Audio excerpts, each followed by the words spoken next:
Thanks. I think we were trying to figure out the right amount without going over by $1. That's why we had one.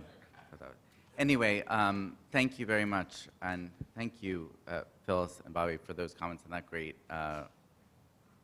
activity.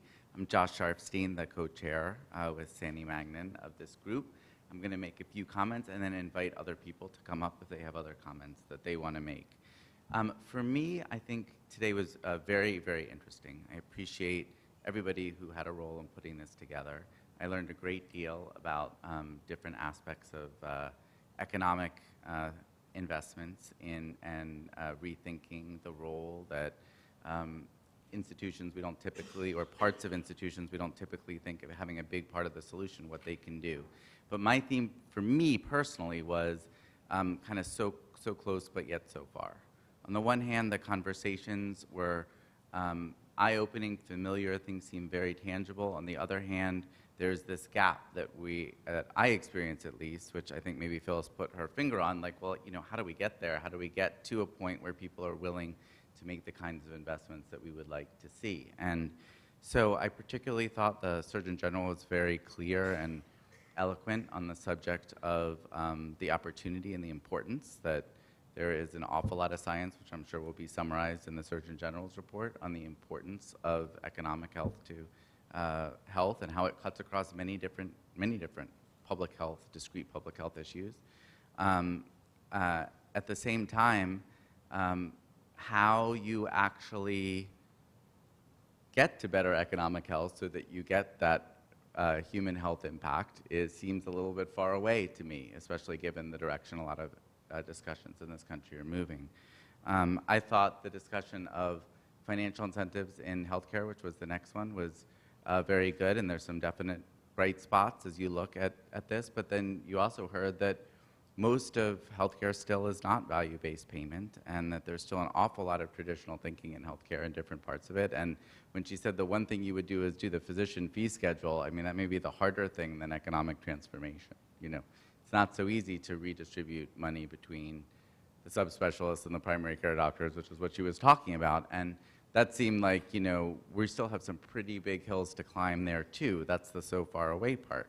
I thought the discussion from the people who invest was personally my favorite part of the day. I thought I really had never heard that perspective before. And I was particularly interested in where the hospital was putting in money that was being leveraged with others for a local community development fund, which seemed like such a good idea and a smart thing for them to be doing. I also appreciated, particularly as we got further into the various discussions, that, you know, it's hard to value, you know, a fund like that so that people could just invest in it. I was thinking, wouldn't it be great if we saw, like, you know, the West Baltimore Investment Fund or the, you know, West Philadelphia Investment Fund, that people could actually put in, know how much it was, and know that there were money being invested in the right things. You know, it just, and the, even as the field is moving in this direction, it seems like you know, there's a ways before we get to a point where we have an expectation that every endowment has a certain amount invested in a fund like that could really make a difference. So I both saw the potential, but also the obstacles. And then I certainly felt that way with the Bank of America speaker, who was talking about the fact that people are increasingly asking for the ESG, new term in my lexicon that I will drop to try to impress my 16-year-old and fail. But the, you know, I think there's definitely some, you know, a growing interest there, but so much opportunity to have a bigger impact. And, you know, I certainly hope that the force of history just takes those investments up, but I have a sense, you know, maybe that they're going to need to be more specific understanding of which companies, which places, which investments are really going to be valuable for that to really be as meaningful as it could be. And then this last part I thought it was a fun assignment. It was kind of daunting to think about, you know, where you could put all this different money to be successful. It was a great way to rethink the potential. And but I do think that the question that Phyllis asked was really kind of the last so far away kind of question, which is, you know, how do you get people to really see the opportunity in doing things fundamentally differently when they don't do it that differently? And I personally have had the experience of interacting with a lot of hospital boards, and when I, you know, start talking about the amazing potential to rethink healthcare, and I've lost them already, right there.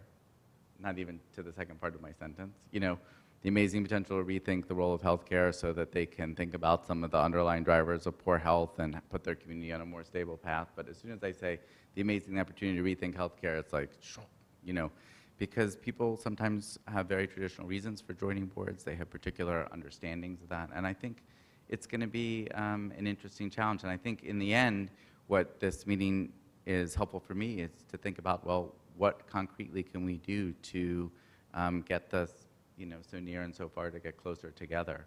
And particularly, I think it's very appropriate for the Population Health Roundtable to be thinking about that and the kinds of publications, kinds of engagements, external engagements that we can do through the various roles that people have to help the future state get a little bit closer. So I'll end there. Thank you very much for having me, give me a chance to do this, and I wonder who else might want to share some concluding thoughts. And I'm just as comfortable as Phyllis at uncomfortable silences.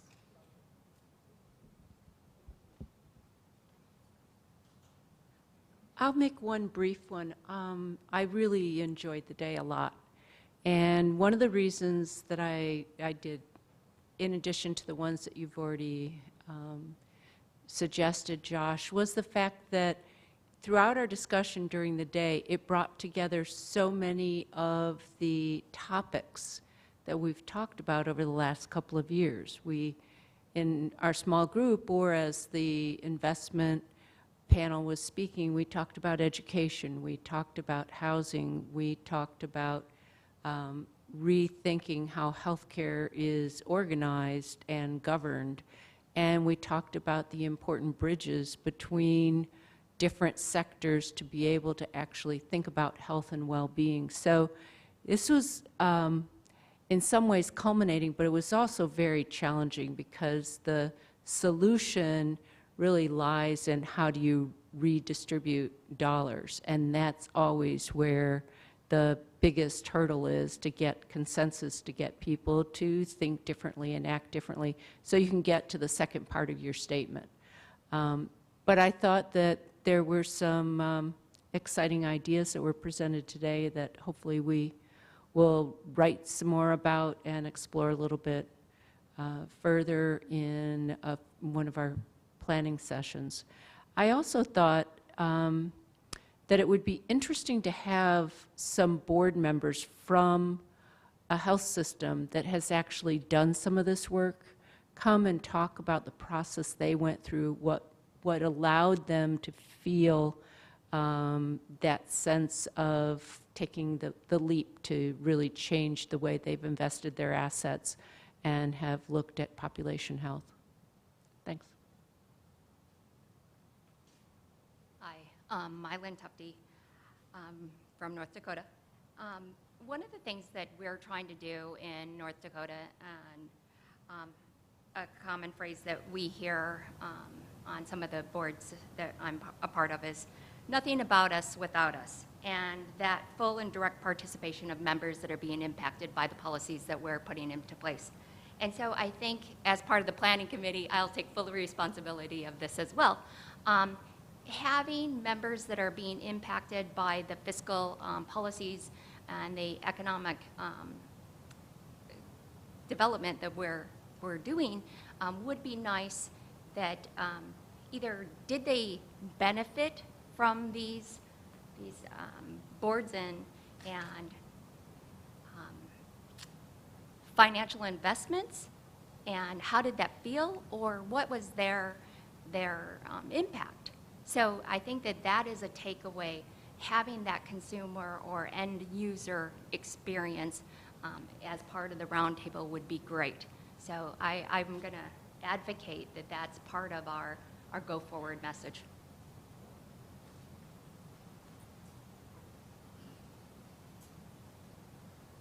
Yeah, Dave Kindig. Yeah, thanks again for a great day. I've partly been feeling bad all day about my cynical comment this morning about hope that reinvestment out of healthcare is possible. And I think we really should celebrate those kind of examples that we saw here today. But I still, I'm still not sure about that. But I thought, agreeing with Josh, I thought the most interesting thing I heard today was from Jamie, and whether let's assume that healthcare leadership, at least for a generation, is sort of stuck in its ways, and that's not going to change very much. But if it's really true that the millennials and their families and the wealth that's shifting around might have some different standards that they want to invest in, and if those standards might even be built into investment regulations, as he suggested. So I think that, and it's the certainty with which this is going to be the case in 5 to 10 years. So the certainty makes me nervous, but I think maybe it's a role, like I was thinking about Paula, I mean, the work on social impact bonds, right? I mean, that's still so-so, right? But, if that ever gets solid, I mean, let's send a lot more money to Paula at the University of Michigan, and let's the roundtable maybe stimulate that work, because if that evidence gets, I mean, one thing has happened, these standards, these ESG, can sort of get watered down, right? And sort of, become a little something, but doesn't really, like you say, doesn't really bite. But if it could, so I'll end on an optimistic note, except to tell you, I was going to tell you privately, but my favorite author is Ivan Doig. He's an author of the West, and he has a little book called Work Song, which is such a little sweet novel about a group of miners in Butte, Montana that develop a work song along some of their stuff they're trying to change. So I tend to send you a copy of it. Thank you.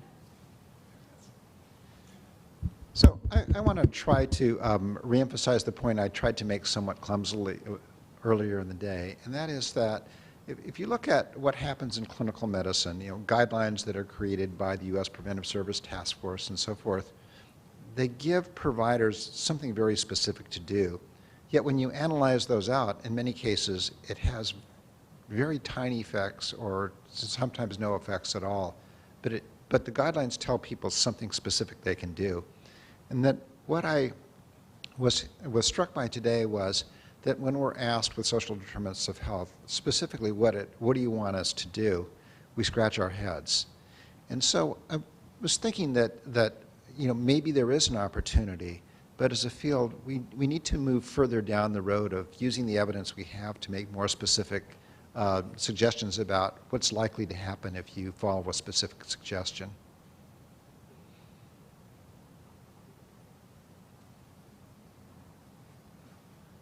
Mark Gurevich, NYU. I think I learned a lot today.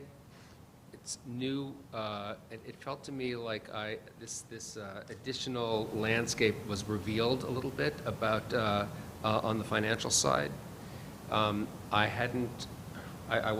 ESG was not a familiar term to me, and the notion that that there is this sharply sloping upward sort of category of and thinking about spending in a socially valuable way was very encouraging. What I'm left unclear about is the connection, or not the connection, how to get traction with that, because here we are thinking about population health, and we're told that and speaking with Bobby separately. That whatever the amount is now that is sort of in this sector, the projections are that it'll be 100 times that. I'm making up the numbers, but it's in that order, maybe thousands of times that in 2-3 decades. So that would be quite spectacular if it's true, and we're not really engaged with that. It's kind of happening, it seems. So how to build the connection to is it to expect that hospitals invest their own dollars to some extent in this and begin to draw those links is unclear to me. It has the feeling like there's a lot of thinking that this has stimulated, but so I'm looking for those points of traction. Great, I don't have to go last. Hi everyone, I'm Nina Burke from Rethink Health. I work with Bobby. And I have a lot of thoughts about today, as economic well-being and health are sort of things that I think about all the time. But something that struck me during some of these conversations are related to how potentially risk-averse both of these sectors that we were talking about are. Rightfully so. I mean, you probably don't want to hire a financial investor who's going to make really risky decisions with your money, and you also probably don't want to go to a doctor who's going to make really risky decisions about procedures. But I think the conversations today have inspired me to know that there are innovations that are going on in both of these sectors. In some ways, beyond what I can imagine, in other ways, still a little bit status quo. But I really am thinking about how important taking risks in these risky environments are, because not innovating or prototyping, the consequences of not doing that arguably are much worse than the status quo. So I think that I really hope that this conversation continues, particularly related to the leadership that it will take to make these decisions and move this work forward in both of these industries, because it definitely requires a different type of leadership than is happening right now.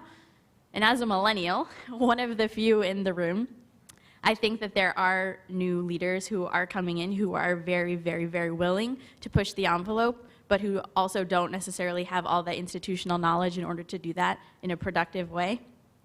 So I guess my call to action for all of you is that you, in your current leadership roles, continue to push the envelope, but also make space for those individuals who are really ready to take this charge forward. And thank you very much.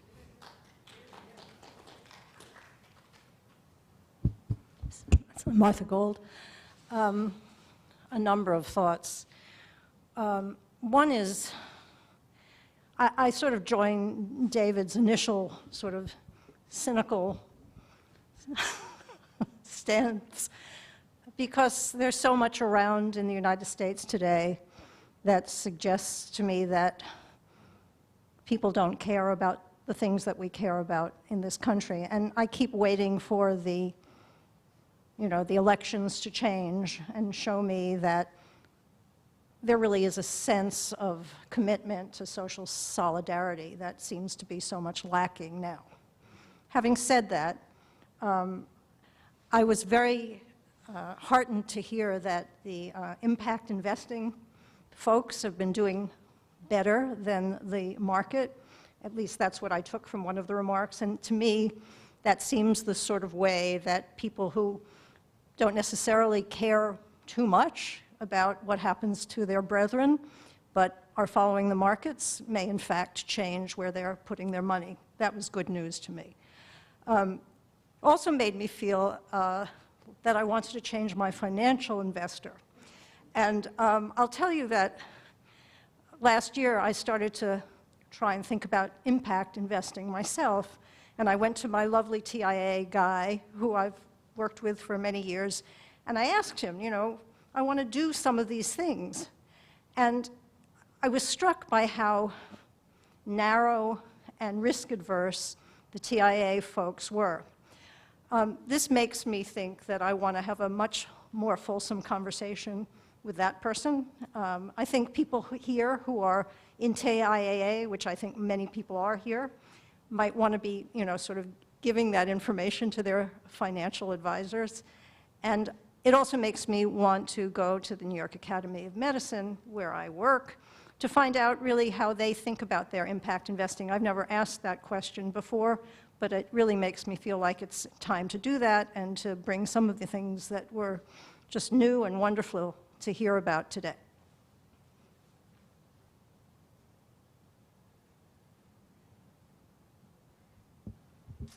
Kathy Bazzi, member of the Roundtable and from the Michigan Health Improvement Alliance. I thought there was a lot of new and rich content in our meeting today that can provide some insight and some hope. And we started the day off by talking about this link between health and the economy, and about the interests and the needs to really think about resources, and reorienting resources was kind of the topic title for this. And also the concept of partnerships and sort of the intersect of those things, because one of the points that struck me as we were learning about this interest and, in fact, the action that's underway today by the investment community for their high net worth individuals, for their impact investing clients, et cetera, and the interesting space about, but based upon what are they making those choices? I mean, they're doing it today. They're making choices. They're saying these are the places to invest for those ESG investments, and these are the companies that are being rated as the places within which you should invest, and these are the ones you shouldn't. And that's why I asked the question, do they even know which bucket they're in? And does anyone else know? So is that all in a black box, or is it in any way transparent in terms of the capacity to really create an exponential greater attention on it? Because does anybody know? And to what degree can those of us who feel very passionate about the health of populations and our science and our knowledge about that become greater partners with those investor folks, and the fact that their training is going to have to be established and their credentialing and their capacities improved? So is there an opportunity space here to bring expertise in a partnership where we're sitting here saying, just as you know, the point of the Surgeon General's platform is that if we want to move health, we've really got to embrace the economic piece of this, and if we want to move health, we've got to form these kinds of partnerships. So is this establishing an opportunity space for a new type of partnership where experts in health and who have, you know, spent their lives studying what really matters and what's a difference maker here can bring that information in a more effective way to bring greater expertise to those who are establishing the whole methodology and the processes and doing that sort of impact investing? I mean, they're doing it with or without the health community. So can we get together in a different way and end up moving health and the economy together in ever more efficient and effective ways than we are today?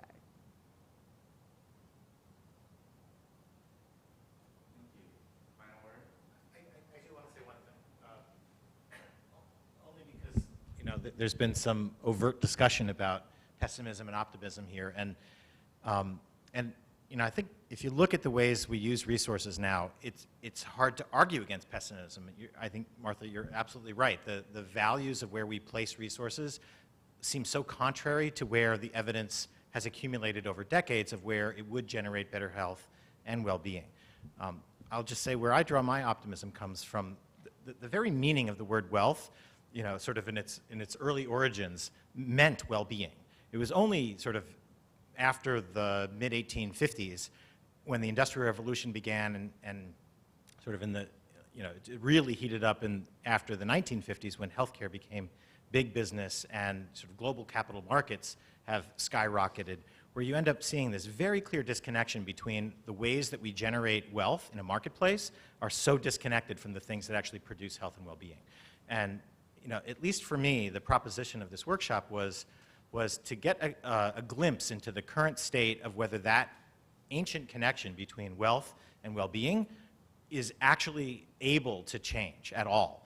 And I've seen a number of signs today that, and you know, I liked your point there, Kathy, with or without the leadership of health care and public health officials, there are major market forces that are now linking health and well-being in ways that are different than they used to be. And some of it is this sort of critical mass of recognition that disconnection is producing unacceptable risk.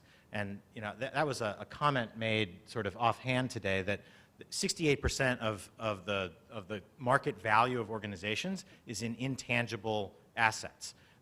That's another way of saying we don't live in a materialist industrial economy anymore. We live in a knowledge economy. We live in an economy where the potential for an organization to be on the wrong side of a social issue could put them out of business in a day. And the era of corporate leadership on issues that governmental actors who are there supposed to be looking out for the well-being of the population are more reluctant than corporate leaders to say, hey, I'm not going to be in on an issue that is manifestly damaging to me and my constituency and my clients.